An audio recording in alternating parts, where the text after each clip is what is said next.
Hello, I'm Dr. Yang Seong-hyeok, the director of Hugo Plastic Surgery TV, who cares about people first. Continuing from the last video, let's continue with the side effects of facelifts, which can be quite scary.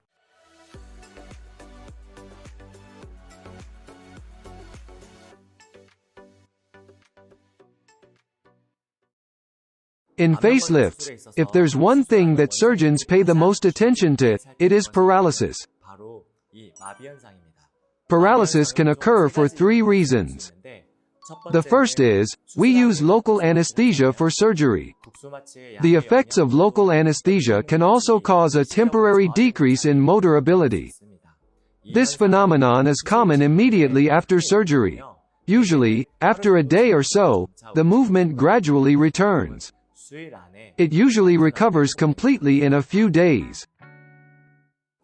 The second reason is during the pulling process the motor nerve could have been pulled together as well.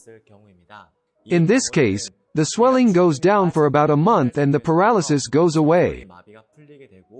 In most cases, people recover completely in about 3 to 6 months.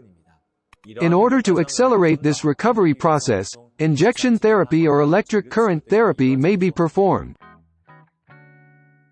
The third reason is that the motor nerve is damaged or ripped during the surgery. If your nerves are damaged, of course it's scary, and you might wonder, how do I recover? Fortunately, the athletic ability that makes you make facial expressions is not like the nerves match each one of the facial muscles. Because nerve fibers stretch out and coordinate muscle movements in the form of neural networks, even if one nerve is damaged, the other nerve can send enough signals to that muscle. However, this recovery process usually takes 3 to 6 months or maybe a year, but the function will gradually recover.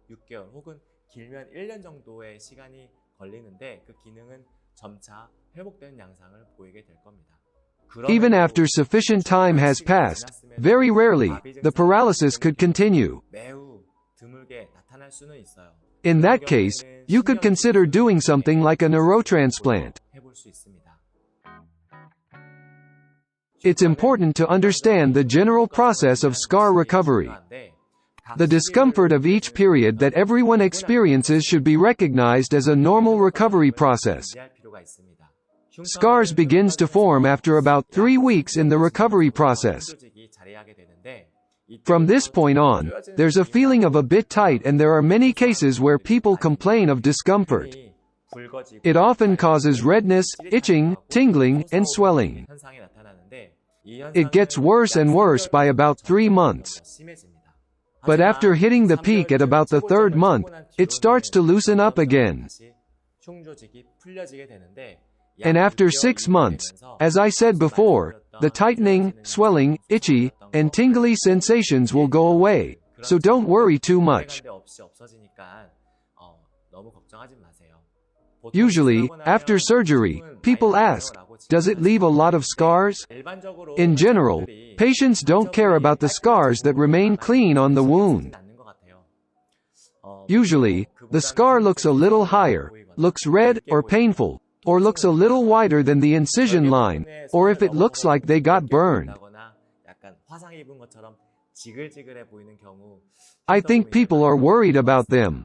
But if you're worried about scarring after surgery, after removing the stitches, apply scar ointment for 6 months or by taping, you can take care of the scar. And if you still see an ugly scar after 6 months, through injection therapy or laser therapy, I think it'd be good to know that many things can be improved. After facelifts, there's also an incision in the inner hair. Because of that, there might be people who are worried about hair loss. Usually, for the hair loss right after the surgery, it's good to just wait until after 3 months. If the hair roots are not damaged during surgery, it takes about 3 months for new baby hairs to grow from the hair roots. When you say, I keep losing hair even after that, stem cells or injections can help improve hair loss.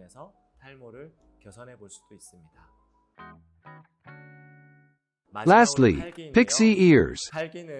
Pixie ears is a rare ear deformation that can occur after facelifts. To fix them, there's a surgery that cuts the area around the earlobe.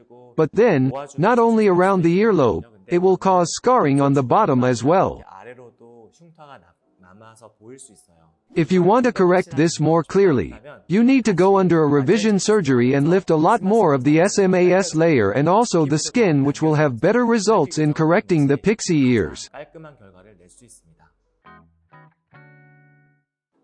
I've explained a lot, but still, if you have any more questions about facelifts, please leave a comment. I'll answer them myself. It was Dr. Yang Seong-hyeok, a plastic surgeon.